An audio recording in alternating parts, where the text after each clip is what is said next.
Hi everyone, my name is Sarah and I'm coming to you today from Scania headquarters here in Sweden, together with my partner in crime, Gustav.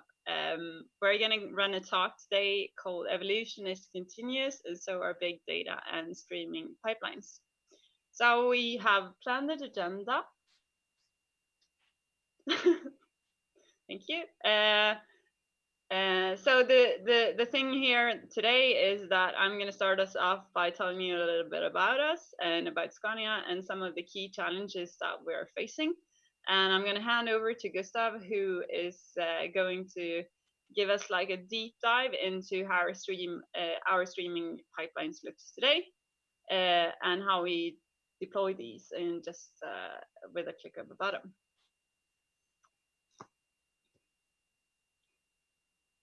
So what is Scania then? Scania is a world-leading provider of transport solutions. This includes a factory where we provide trucks and buses for the heavy transport applications, but we also deliver like an extensive product-related service offering. We are a global company and we operate in all continents of the world. And just to sort of give you some visual to this statement, here in the presentation in the background, we hint all of our connected vehicles, each represented by one point in the map. So the purpose that we at Scania live by is that we want to drive the shift towards a sustainable transport system, meaning that we want to develop safe, smart, energy efficient transport solutions that are better for people and the planet.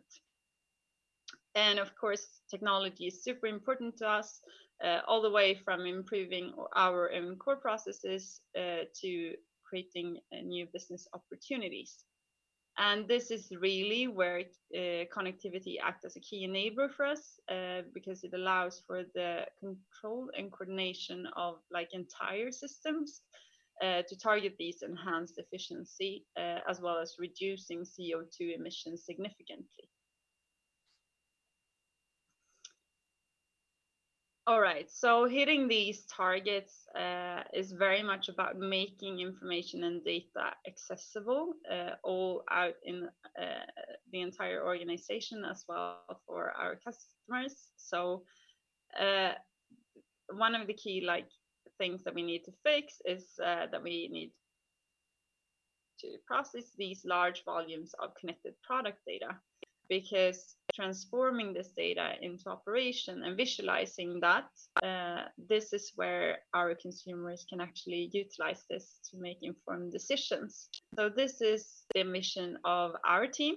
It's about creating actionable insights from data provided by our connected fleet.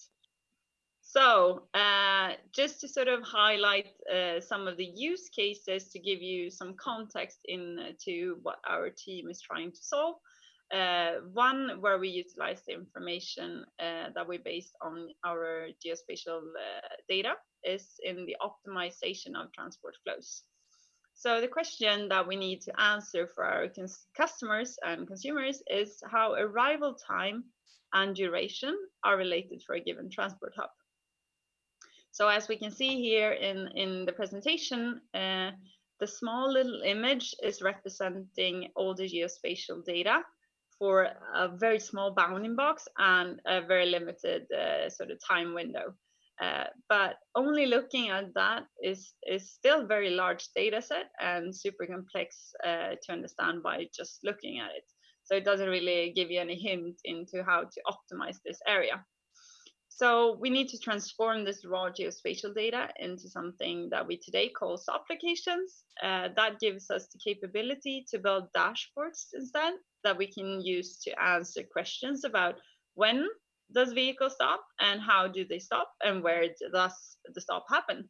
Because in this way, our customers can sort of look into how the execution of the transport related to their schedule and plan.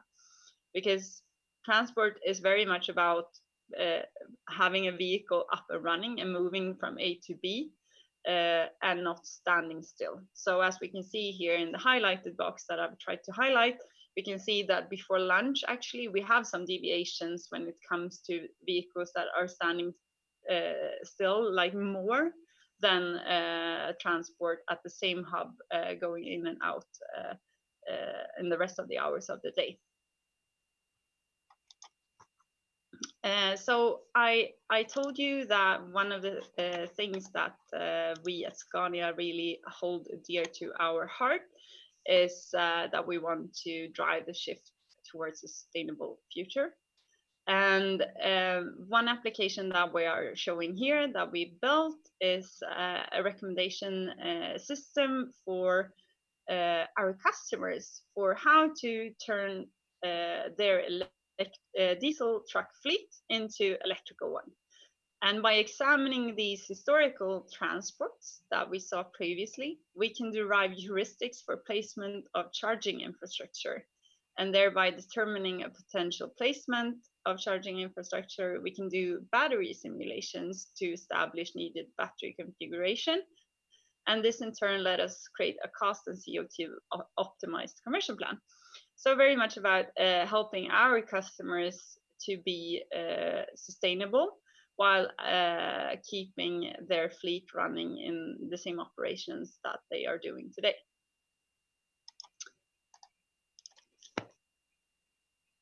Okay, so now I've tried to sort of shed some light into what data we are using and what we want to solve. But however we decide that we want to face our team's mission, the truth is that there doesn't really exist one final solution that serves all our current and future needs. Because our solutions, they need to evolve with the challenges that they aim to face. And the fact is that it's not only about what we build, but very much about how we build it. It's about delivering insights where incremental improvements lies at the core of what we do, because working with these infinitely growing data sets and continuously providing new valuable insights and still assure that our own capabilities to improve doesn't sort of fall behind is only possible when we're able to work in cycles, meaning that we need to be able to develop things, we need to collaborate with other stakeholders and consumers and see what we can improve. And we need to keep that in sort of tight loops. And we've been trying to do this for the last couple of years. And today we'll share some of the learnings about pipelines that we have. All right, so the first thing that we learned pretty early on was that we needed the ability for our solutions to scale with the input data, meaning that we want the ability to scale out when the data scales up. And for this, batch job simply won't do it.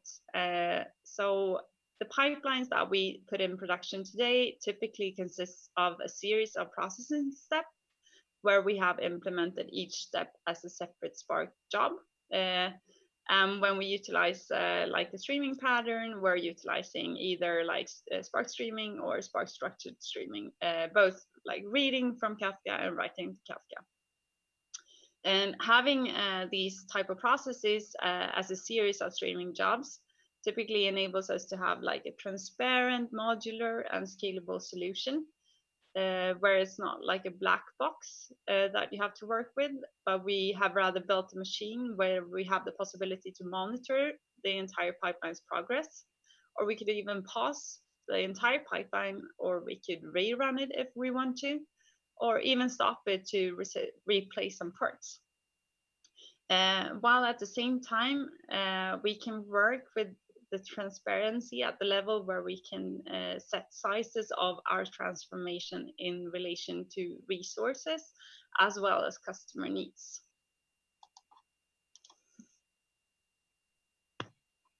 So configuration and deployment of pipeline, that is a complex task. And while running only one Spark application can be as simple as running a Spark submit, our need is more of a reproducible strategy for managing all these credentials, input and output and checkpoint paths, and do that for like multiple environments. Because running these as a series of processing components doing that like in a manual setting and creating multiple data products for different consumers, it would sort of quickly become a game of herding cats. So we really need a simple strategy to make sure that we manage our inputs, our outputs, and the checkpoints of each component, and do that as well for different environments such as development, test, and production per component. Because when we develop and subsequently test changes in our components, we don't want to interrupt anything that we are already delivering to our consumers, but rather we would like to write outputs of test components to test topics, and there we're actually entirely free to improve on what we deliver.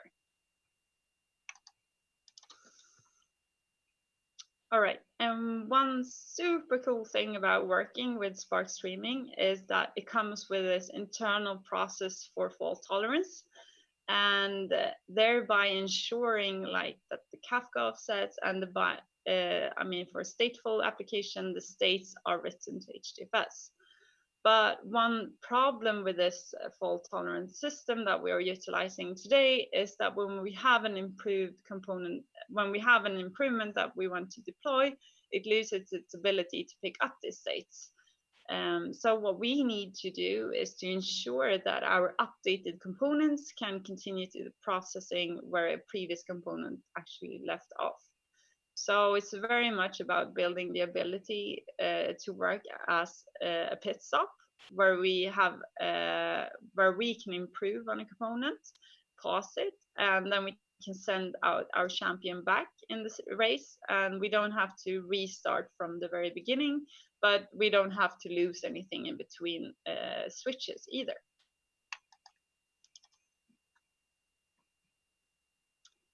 One really recurring need in our team is that we have to decide on what to improve, how to improve that, and communicate the result of those improvements to the rest of the stakeholders and other teams that we're working with. And this is where unit testing and integration tests of entire pipelines is key for producing quality metrics that can guide these improvements, but they also very much work as the facilitator to communicate with our stakeholders on what we actually did improve. So just as customizing packaging typically takes place somewhere at the final assembly in a factory, we also need customizable post-processing to ship our data products to consumers.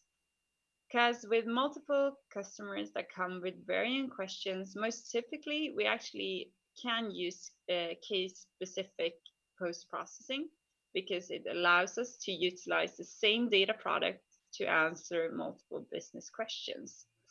So in the use cases that I just presented earlier, the two ones, remember the one with transport optimization and the other one with recommending electrical trucks and the conversion for those, we actually utilize the same output of the same streaming pipeline. But in order to do that, we have use case specific post-processing pipelines that take these final steps to actionable insights. Yeah, thank you, Sarah. Let's continue with the basics. By our definition, a component is self-contained runnable code. Self-contained in the sense that it automates its own setup with an environment-specific configuration. Given a component name, there is also an established mechanism for fetching the component, and in our case, this mechanism is implemented by a binary repository. Self-contained automates its own setup. So, fancy automation then? Nice. No, it's more than that. These are the properties that enables us to place various programs under the same abstraction. It enables us to have a basic building block, just like Lego has the Lego brick. Our components are either Spark jobs or Spark streaming jobs. But the abstraction and the technique we use to uphold the abstraction can be used for any type of program. To be more specific, our components are packages containing the Spark program, a mechanism for installing, configuring, and running the program, configuration inventories, that is, sets of configuration parameters specific for each environment. We use Ansible for automating the tasks needed for running a particular component. Let's have a closer look on Ansible and an Ansible playbook. It is actually rather self-explaining. We need to copy the program to a place where we can do the Spark submit. We need to set up authentication. And finally, we need to start the program, in this case, with a Spark submit. As you can see, this can be expressed in an easy-to-read, declarative way using Ansible. Now we talked a bit about running the component, and we need a process for creating the component as well. A component is built from its Git repository by Jenkins. This means that whenever a component is updated by a code commit, Jenkins will check out the component, build it, test it, and publish it to Artifactory. On a side note, we have an established structure for our projects, enabling us to generate the Jenkins jobs from code. With the component published in the binary repository, the next level of testing begins. We verify that we can run the component in a production-like environment, and we also make sure that it's compatible with the other components in the processing pipeline. This leads us to our next abstraction, the release. By our definition, a release is a compatible set of components.